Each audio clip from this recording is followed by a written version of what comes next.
channel Ngulik Horor.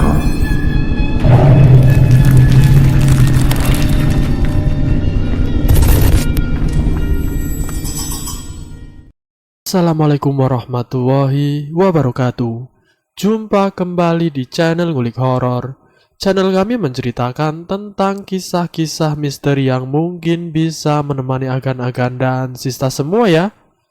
Kali ini saya akan membawakan kisah misteri yang ditulis oleh @ras140217. Kalian juga dapat mengunjungi tweet beliau langsung ya. Nanti link saya akan sediakan di kolom deskripsinya. Oh ya, dalam cerita ini nama dan tempat saya samarkan semua ya, untuk menjaga privasi pihak yang terlibat di dalamnya. Yuk, daripada kita lama-lama, langsung saja kita simak ceritanya. Kali ini saya akan membawakan kisah misteri yang berjudul Antara Cinta dan Dendam Masa Lalu. Berawal dari seorang pemuda bernama Yupen yang saat itu baru berusia 20 tahun. Ia mempunyai seorang kekasih bernama Delia. Delia ini merupakan gadis yang berparas sangat cantik di desa itu. Ayah Delia merupakan orang terpandang di desa itu. Sementara orang tua Yupen hanyalah pekerja biasa. Kerja sehari hanya bisa untuk makan sehari. Suatu hari hubungan antara Yupen dan Delia ini diketahui ayah Delia yang mengakibatkan orang tua Yupen dihina habis-habisan. Kau ini sudah membuat ayah malu, Pen. Kita dihina habis-habisan oleh keluarga Delia, ujar ayahnya Yupen dengan raut wajah yang sangat sedih. Yupen hanya mampu menunduk. Ia tak mampu untuk melihat ke arah ayahnya. Sejak hari itu juga kesialan sepertinya selalu datang menghampiri keluarga Yupen, terutama orang tuanya. Masalah datang bertubi-tubi. Awalnya ayahnya Yupen diberhentikan bekerja dan ditolak bekerja dimanapun. Ayahnya Yupen juga menjadi sakit-sakitan karena terlalu banyak pikiran. Pen, apa kamu tidak ingin merubah kehidupan kita, nak? Tanya ayahnya. Aku ingin sekali ya, tapi aku tidak tahu bagaimana caranya, jawab Yupen. Pergilah merantau, nak. Carilah pekerjaan di luar daerah sini, ucap ayahnya. Yupen terdiam. Masih banyak keraguan dan ketidaksiapannya untuk pergi merantau. Terlebih lagi ia tidak terlalu pandai berbahasa daerah lain. Semuanya butuh proses, Pen. Jika kau sudah terbiasa di tempat orang, kau pasti akan bisa berbahasa daerah mereka, ujar ayahnya setelah mendengar ucapan Yupen tentang penolakan halus Yupen terhadap kemauan ayahnya. Jadi kemana aku harus merantau ya? Tanya Yupen pasrah. Ayah punya teman. Dia sudah sangat sukses. Setelah merantau ke Kalimantan Selatan, kau harus ke sana, Pen. Karena di desaku ini sudah tidak ada harapan lagi walaupun lowongan pekerjaan ada. Tapi pasti kita akan ditolak karena pengaruh dari orang tua Delia. Lalu modal perginya apa ya? Tanya Yupen. Ayah masih punya tabungan, walaupun sedikit, tapi ayah yakin pasti cukup untuk ongkosmu ke sana, ujar ayahnya. Di kesekian hari saat Yupen berjalan dengan langkah yang sempoyongan karena sudah lama tak makan nasi, ada sebuah mobil bagus yang berhenti di dekatnya. 3 orang keluar dari dalam mobil. Seorang bapak-bapak berusia 50 tahunan dan istrinya juga seorang gadis cantik. Anak ini mau kemana? Tanya bapak-bapak itu. Saya kehabisan ongkos, Pak. Saya ke Kalimantan Selatan, mau merantau ke sana, jawab Yupen pelan. Ketiga orang itu saling berpandangan, lalu menawarkan agar Yupen ikut bersama mereka. Kebetulan sekali, kami juga ingin pulang ke Kalimantan Selatan. Lebih baik anak ini ikut saja bersama kami. Nanti kami antar sampai ke tujuanmu, ujar bapak-bapak tersebut. Saya mau sekali, Pak. Tapi saya takut merepotkan bapak sekeluarga, ucap Yupen. Tidak merepotkan kok, ayo.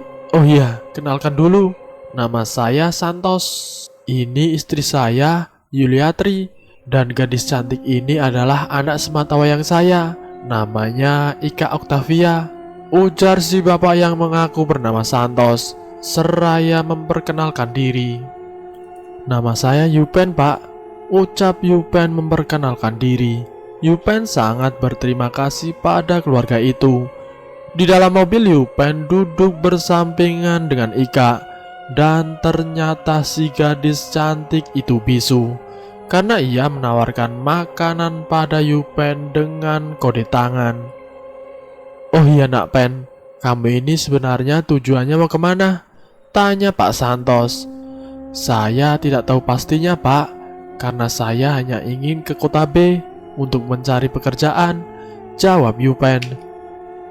Tiba-tiba Ika memberi kode pada ayahnya dan ayahnya langsung mengangguk.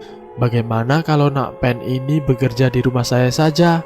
Kebetulan saya sedang mencari pengganti tukang kebun di rumah, kata Pak Santos menawarkan. Ika menatap Yupen sambil mengangguk. Yupen pun akhirnya menerima tawaran keluarga yang sangat baik tersebut. Singkatnya, saat mereka memasuki sebuah halaman rumah dengan pagar yang tinggi dan bagus, Yupen tercengang melihatnya. Pak Santos memarkirkan mobilnya. Ayo turun, ini rumahku, ujar Pak Santos, seraya membuka pintu mobilnya untuk keluar. Pak Santos dan istrinya juga mengantarkan Yupen ke sebuah kamar. Selama kamu bekerja di sini, kau tidur di kamar ini ya nak Pen, ujar Pak Santos membuyarkan kekaguman Yupen pada rumah itu. Iya Pak, jawab Yupen singkat. Sekarang istirahatlah, mulai besok kau sudah bisa bekerja, ucap Pak Santos. Terima kasih Pak, Bu, Ika sudah sangat baik pada saya dan sudah memperbolehkan saya bekerja di sini. Saya tidak tahu harus bagaimana untuk membalas kebaikan kalian, tapi saya janji saya akan bekerja sungguh-sungguh dan tidak akan pernah mengecewakan Bapak dan Ibu, ucap Yupen. Pak Santos tersenyum, lalu meninggalkan Yupen di depan kamar tersebut. Yupen melihat isi kamar itu. Ternyata di sana ada lemari kayu dan ranjang yang muat satu orang. Ia merebahkan tubuhnya. Sesaat ia terlelap. Dalam mimpinya ia melihat dirinya yang sedang berjalan di jalanan sepi, sama halnya seperti yang dialami tadi dan beberapa hari sebelum bertemu dengan keluarga Pak Santos. Hari-hari berlalu, minggu berganti bulan. Yupen sudah sangat akrab dengan keluarga Pak Santos, terutama Ika. Bahkan Yupen mulai merasakan cinta untuk Ika di hatinya.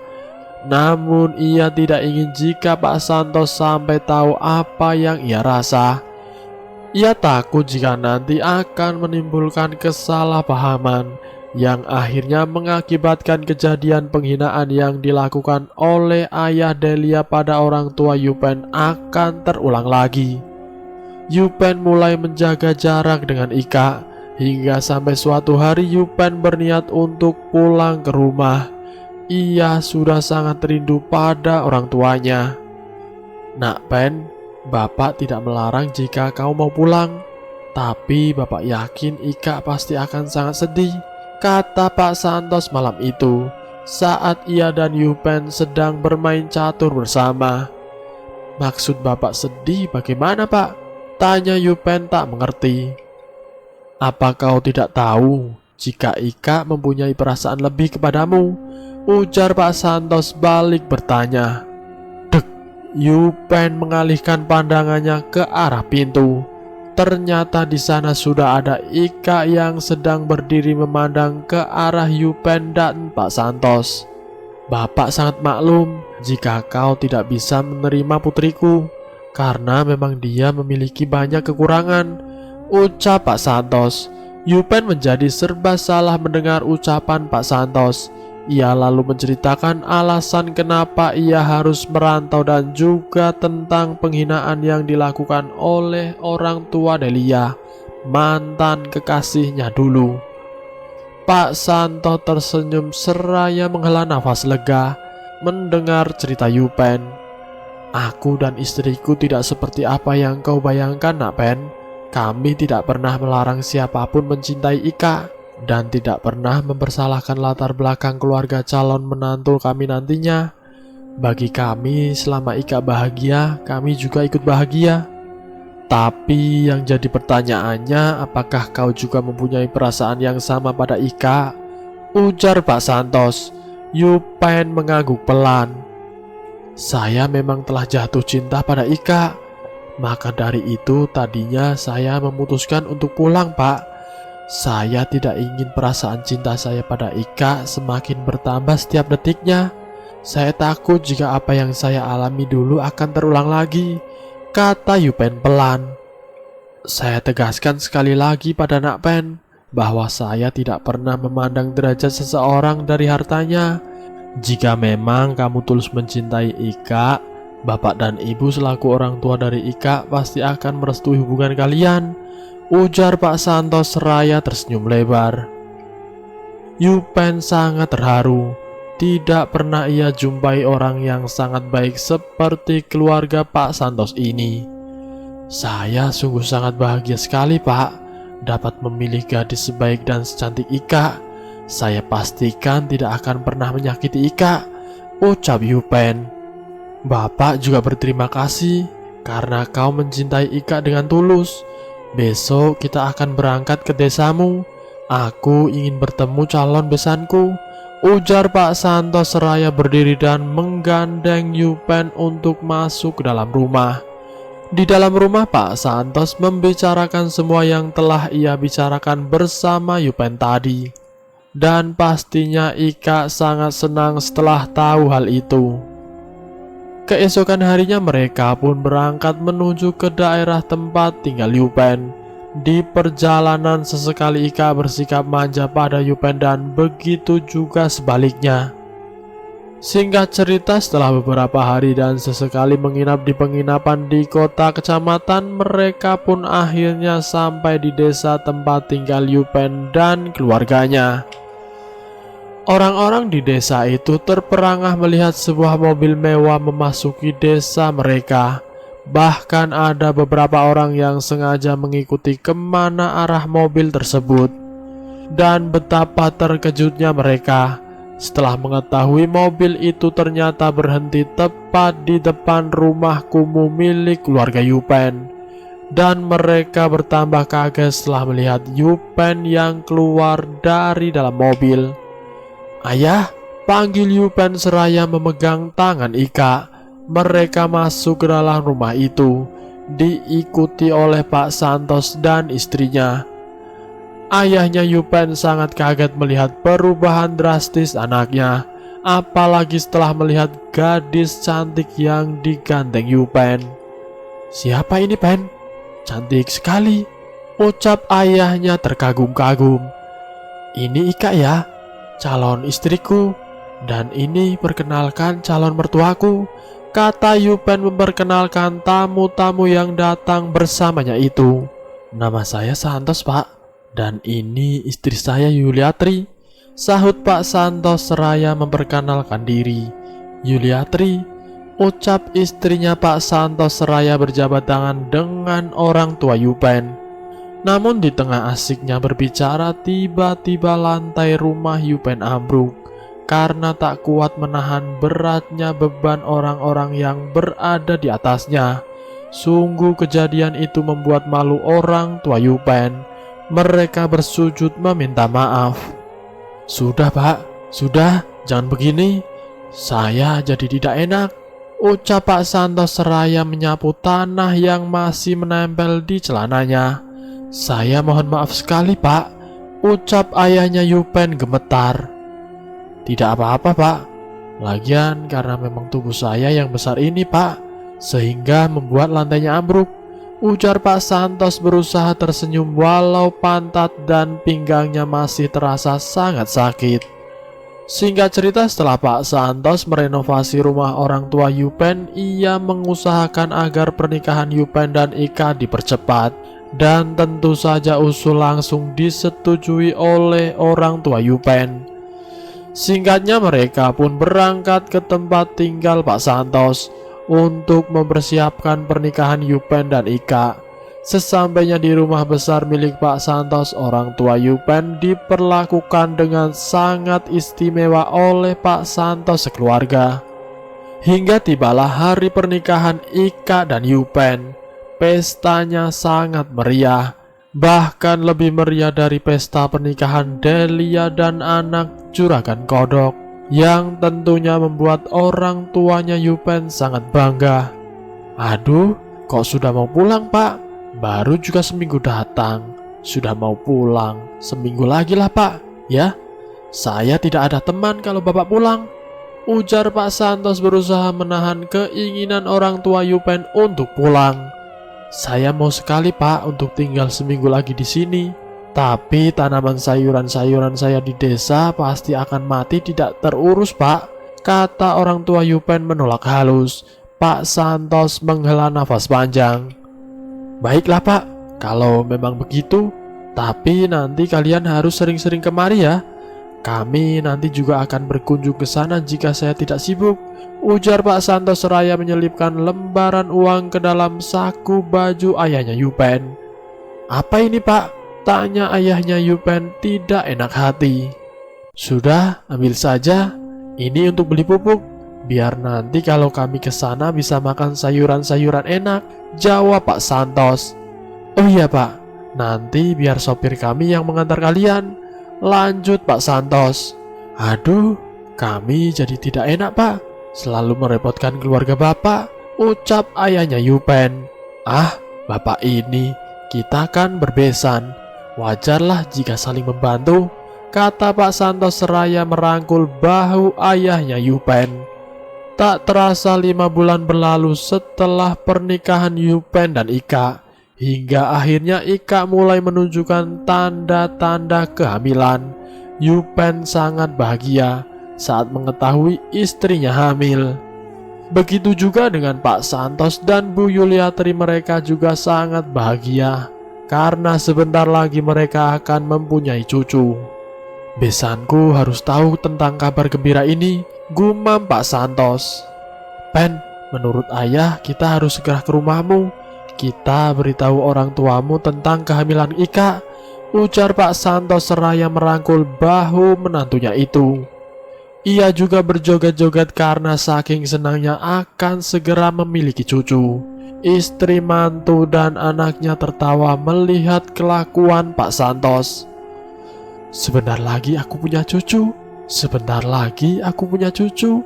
Aku tidak akan diolok-olok temanku lagi, ujar Pak Santos dengan nada yang dibuat-buat seperti menyanyi.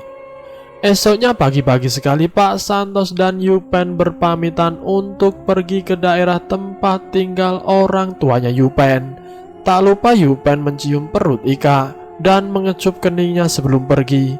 Ika mengingatkan agar Yupen dan ayahnya berhati-hati. Perjalanan pun dimulai. Sepanjang perjalanan dari rumah Pak Santos terus tersenyum bahagia. Jika nanti cucuku sudah lahiran, aku akan mengadakan pesta 7 hari 7 malam. Semua teman-temanku yang pernah mengolok-olokku akan kuundang semuanya, ujar Pak Santos. Yupen hanya tersenyum mendengar rencana mertuanya itu, yang ia rasa terlalu berlebihan. Sesingkat-singkatnya sampailah mereka di rumah orang tua Yupen. Setelah keluar dari mobil, Pak Santos langsung berpelukan dengan ayahnya Yupen. Ayahnya Yupen yang tidak mengenakan baju itu pun merasa tidak enak hati mendapat perlakuan seperti itu dari Pak Santos. Apa kabar, Pak? Kenapa Ika dan Bu Yuli tidak ikut? Tanya ayahnya Yupen. Aduh, Pak, saya bingung mau cerita yang mana dulu. Yang pasti saya sedang bahagia sekali, Pak. Sebentar lagi kita punya cucu, Pak. Anak saya Ika hamil, ujar Pak Santos seraya tersenyum lebar. Orang tua Yupen tersenyum dengan raut wajah bahagia. Malam harinya selesai makan malam, Pak Santos dan ayahnya Yupen sedang duduk-duduk di serambi luar. Ada api di depan rumah untuk mengusir nyamuk. Tiba-tiba muncul dua orang menuju ke rumah ayahnya Yupen. Dan setelah dekat ternyata itu adalah ayahnya Delia bersama istrinya. "Ada apa ya, Pak?" tanya ayahnya Yupen dengan nada dingin, sementara Pak Santos cuma tersenyum-senyum ke arah tamu. "Saya kemari ingin menawarkan untuk Yupen. Kalau dia mau menikahi Delia, kami sudah merestuinya," ujar ayahnya Delia tanpa basa-basi, bahkan tersenyum pun tidak. "Maaf, maksudnya ini apa?" tanya ayahnya Yupen. "Dulu kan anak kalian itu sangat ingin menikahi Delia. Nah, sekarang sudah saya izinkan. Jangan banyak tingkah kalian," jawab ayahnya Delia. Tunggu. Tapi Yupen ini sudah menjadi menantu saya, Pak. Kenapa mau dijodoh-jodohkan dengan perempuan lain? Ika dan anak saya sedang hamil, anak dari Yupen. Jadi tolong jangan merusak kebahagiaan mereka," ujar Pak Santos sedikit emosi. Yupen yang berada di dalam rumah itu pun keluar karena mendengar namanya disebut-sebut. Saat Yupen di luar, ayahnya menceritakan maksud kedatangan ayahnya Delia pada Yupen. "Saya sudah punya istri dan sebentar lagi saya akan punya anak. Jadi tolong sekarang Bapak jangan lagi mengungkit-ungkit masa lalu. Istri dan mertua saya lebih baik dari kalian. Jadi tidak ada alasan buat saya mengkhianati kepercayaan mereka," ujar Yupen dengan tegas. "Hah, punya istri bisu saja belagu. Kalian itu tidak akan punya rumah sebagus ini kalau tidak ngemis-ngemis dengan ayah mertuamu itu. Cuy," ujar ayahnya Delia menghina. "Andai kau seumuran denganku, sudah kuhajar mulutmu itu," bentak Yupen saat hendak menghajar ayahnya Delia. Namun tubuhnya dipegangi oleh Pak Santos. "Penolakanmu ini akan kuingat sampai tulangku jadi kapur," ancam ayahnya Delia sebelum pergi. Yupen benar-benar terbawa emosi dengan penghinaan ayahnya Delia itu. Keesokan harinya mereka bermaksud untuk pulang, sekalian membawa orang tua Yupen, dan mereka pun berangkat. Masalah malam itu sudah terlupakan oleh Pak Santos, namun masih membekas di ingatan Yupen. Singkatnya, setelah sampai di rumah besar milik Pak Santos, mereka langsung disambut oleh Ika dan ibunya. "Apa kabar anak ayah?" bisik Yupen pada perut Ika. Saat mereka sedang asik mengobrol dan membahas jenis kelamin anak dari Ika dan Yupen, tiba-tiba ayahnya Yupen terserang sakit. Ia pun diantar ke kamar dan disuruh beristirahat oleh Pak Santos. Namun semakin bertambahnya waktu, sakitnya semakin parah. Tak ada yang tahu ayahnya Yupen terserang penyakit apa. "Cepat panggil mantri," ujar Pak Santos menyuruh istrinya. Dan saat mantri sudah datang, ayahnya Yupen pun diperiksa. Namun mantri mengatakan bahwa ayah Yupen baik-baik saja. Keringat terus mengucur dari tubuh ayahnya Yupen. Tubuhnya menggigil dan terus meringis kesakitan. Mereka yang ada di dalam rumah itu semuanya terlihat panik dan khawatir dengan keadaan ayahnya Yupen.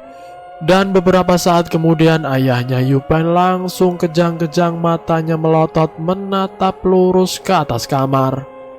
Dan tiba-tiba baju yang dikenakan ayahnya Yupen seperti terhisap ke dalam perutnya. Dan saat Yupen membukanya, ternyata benar saja, di perut ayahnya nampak sebuah lubang. Namun anehnya, saat lubang itu terbuat, sama sekali tak ada darah yang keluar. Tak tahu apa yang terjadi dengan ayahnya Yupen kemudian terisak. "Ayah, maafkan aku," ucap Yupen. Sementara Pak Santos dan istrinya melongo melihat apa yang terjadi pada besan mereka itu. "Kalau begini apa maksudnya Pak Mantri? Apa ini dikatakan tidak sakit juga?" tanya Pak Santos agak emosi. "Maaf Pak, tapi memang Bapak ini sehat-sehat saja. Darahnya tidak tinggi dan semuanya juga baik-baik saja. Saya juga bingung, Pak, jawab Pak Mantri. Alah, bilang saja kalau kau ini belum berpengalaman, ujar Pak Santos tidak terima dijawab seperti itu.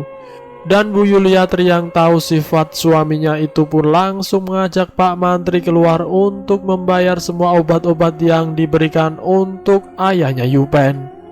Pen, jangan sesali keputusanmu, nak. Kau sudah benar. Jaga istri dan anak-anakmu, ucap ayahnya Yupen di tengah rasa sakitnya. Pak Santos yang mendengar ucapan besannya itu menjadi terharu. Pen, lebih baik kita bawa ayahmu ke rumah sakit, nak, ujar Pak Santos. Namun belum lagi sempat mereka mengangkat tubuhnya, ayahnya Yupen menghembuskan nafas terakhirnya. Ayah, teriak Yupen histeris. Mereka semua bersedih kehilangan ayahnya Yupen yang begitu baik dan ramah. Bahkan Pak Santos sudah merasa seperti bersaudara dengan ayahnya Yupen. Pak Santos dan keluarga serta Yupen berangkat ke kampung halaman ayahnya Yupen untuk acara penguburan. Singkat cerita, setelah penguburan selesai, Yupen kembali didatangi oleh ayahnya Delia. Bagaimana dengan tawaranku, Pen? Tanya ayahnya Delia. Kau ini tidak punya otak atau apa, ha? Menantuku ini sudah punya istri, dan istrinya sudah hamil, bentak Pak Santos. Emosinya yang sudah tak tertahan lagi. Dengan wajah lesu, Yupen menemui ayahnya Delia. Bapak ini sebenarnya maunya apa? Dulu mati-matian menghina kami sekeluarga hanya karena saya berpacaran dengan anak bapak. Tapi kenapa saat saya sudah punya anak dan istri, Anda malah meminta-minta dan memaksa saya untuk menikahi anak Anda? Ujar Yupen dengan nada terkesan membentak. Kau berani menolak karena kau sudah tergiur dengan harta yang ditawarkan oleh si tua ini, kan? Padahal jauh di dalam hatimu masih tersimpan cinta untuk anakku. Ujar ayahnya Delia tetap beranggapan kalau Yupen masih suka dengan anaknya. Yupen tersenyum sinis. Terserah Anda mau mengatakan apa tentang saya. Yang pasti saya sudah tidak menyimpan rasa apa-apa terhadap anak Anda. Saya cukup bahagia menikah dengan Ika. Tujuan saya sekarang hanya untuk membahagiakan mereka, istri dan anak saya, ujar Yupen seraya merangkul istrinya yang baru saja keluar dari dalam rumah. Ayahnya Delia mendengus kesal dan langsung pergi meninggalkan halaman rumah Yupen. Sore itu Yupen tengah mencari buah-buahan di tepi sungai karena Ika sangat ingin memakan buah yang tumbuh di pinggir sungai. Pen, panggil seseorang. Ya, jawab Yupen masih asik memetik buah. Ia menjawab tanpa melihat dulu siapa yang memanggilnya. Pen, maafkan ayahku dulu ya. Aku pun masih sangat mencintaimu, Pen, ucap seorang wanita itu. Yupen berhenti sejenak, lalu menoleh ke arah suara, dan ternyata di sana sudah ada Delia yang berdiri dengan perut yang membesar. Ada apa denganmu dan ayahmu, Del? Aku sudah mempunyai istri, dan sekarang istriku sedang hamil. Lebih baik kau pulang, daripada nanti ada yang melihat dan memberitahu pada istriku. Aku tidak ingin istriku beranggapan macam-macam, ujar Yupen seraya melanjutkan pekerjaannya memetik buah untuk istrinya. Istrimu itu kan cacat, Pen, bisu. Kau bisa saja menceraikannya, lalu kembali lagi bersamaku, ujar Delia merengek. Diam, kau tak berhak mengatakan apa-apa tentang istriku, apalagi menyebut-nyebut kekurangannya. Kekurangannya bagiku adalah kelebihan, dan dia tetap akan menjadi yang nomor satu di dalam hidupku. Lebih baik kau sekarang pergi, dan jangan coba-coba menggangguku lagi, bentak Yupen. Delia bergegas pergi setelah mendapat bentakan dari Yupen. Dan setelah Delia pergi, Yupen turun dari atas pohon. Dan ternyata di balik pohon besar yang lumayan dekat dengan sungai muncul Ika sambil tersenyum. Sayang, ujar Yupen membalas senyum Ika. Ika menggunakan bahasa isyarat memuji kecantikan Delia. Dan Yupen baru tahu jika Ika ternyata sudah cukup lama berada di balik pohon itu, mendengarkannya berbicara dengan Delia tadi. Ika mulai bertanya dalam bahasa isyarat. Dia mengandung, "Apa itu anakmu?" tanya Ika dalam bahasa isyarat. "Bukan, aku tidak pernah sekalipun berhubungan seperti itu dengan dia. Saat pertama aku melakukannya yaitu denganmu," ujar Yupen berusaha menjelaskan pada Ika, juga dalam bahasa isyarat. "Lalu yang dia kandung anak siapa?" tanya Ika masih dalam bahasa isyarat. "Mungkin anak suaminya, karena dia sudah pernah menikah," jawab Yupen seraya menggandeng istrinya. "Dia cantik," puji Ika. "Tapi kau lebih baik," jawab Yupen seraya mengecup kening istrinya. Hari itu mereka kembali ke rumah Pak Santos. Di perjalanan masih terlihat jelas kesedihan di wajah mereka semua. "Pen, orang tua mantan pacarmu itu sungguh tidak tahu malu ya," ujar Pak Santos. "Mereka memang begitu ya. Aku merasa sangat beruntung karena dulu tidak jadi menikah dengan anak mereka," jawab Yupen. "Perempuan itu cantik," ujar Ika dalam bahasa isyarat. "Hah, kalau cantik parah saja, ayah rasa pelacur juga tidak kalah cantik," jawab Pak Santos nampak tidak senang melihat Ika yang memuji mantan kekasihnya Yupen. "Ayah benar," ucap Yupen. Tak terasa Ika sudah hampir melahirkan. Malam itu semua penghuni rumah jadi gaduh karena Ika yang akan segera melahirkan. Yupen terus memegang tangan Ika sambil sesekali menciumnya. "Panggil bidan, Pen," suruh Pak Santos dengan keringat dingin yang terus mengucur di tubuhnya. Hatinya begitu khawatir kalau Ika tidak bisa melewati persalinan secara normal.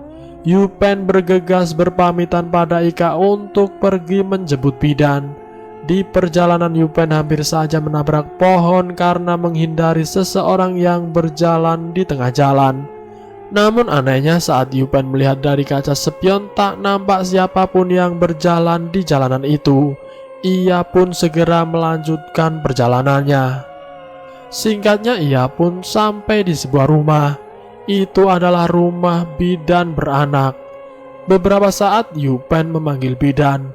Bidan itu pun keluar. Tiba-tiba tercium aroma berbau busuk yang menusuk hidungnya. Namun lagi-lagi Yupen tidak menganggap itu sesuatu yang aneh.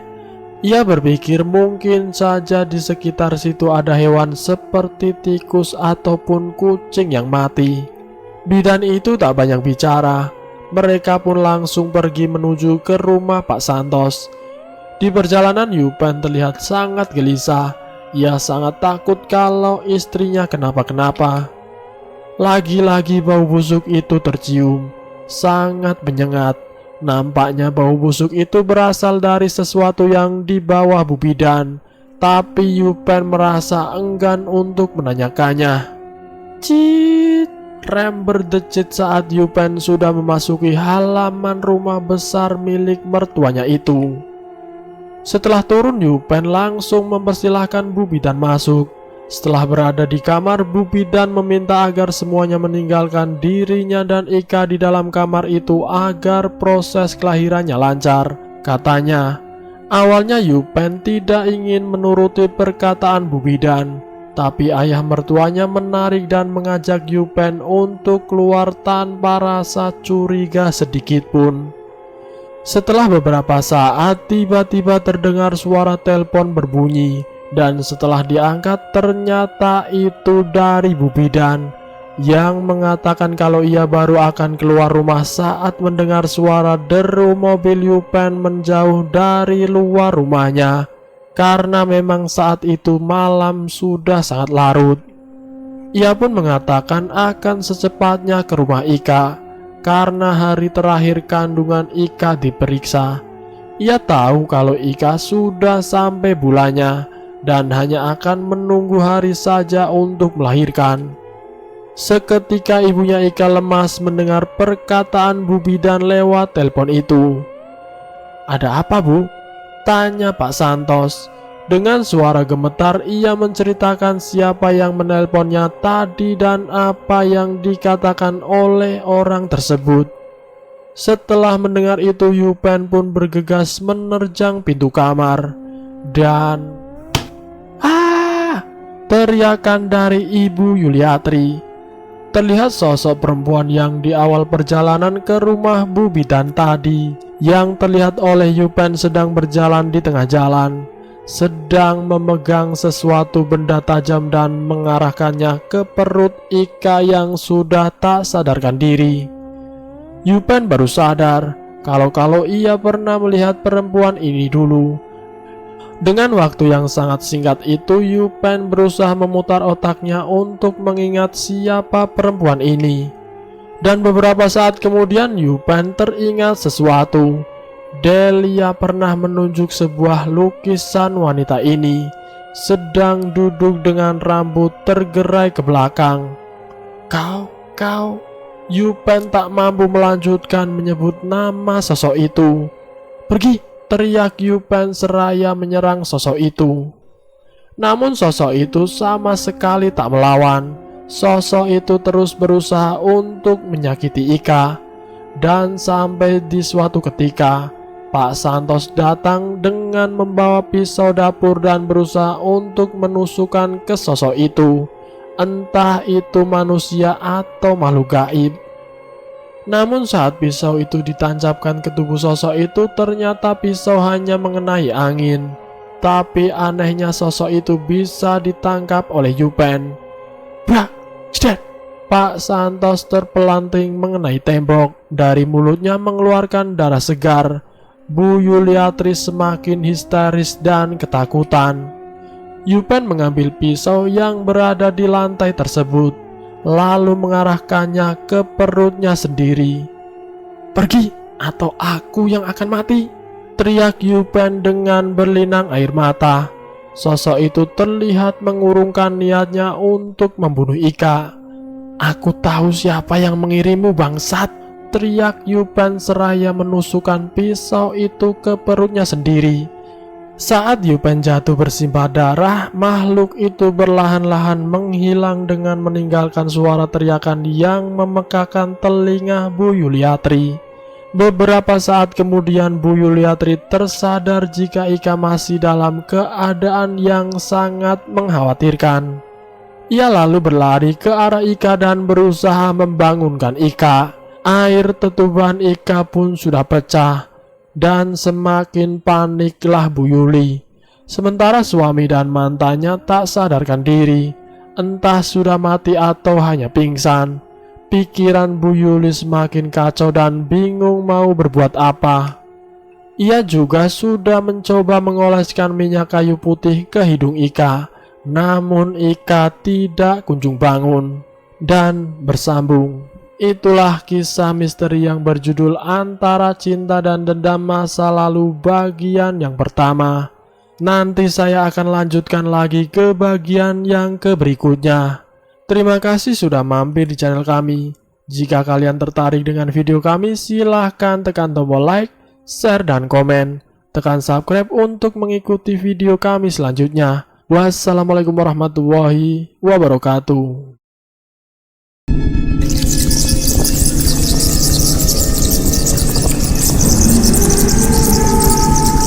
Selamat datang di channel Ngulik Horor.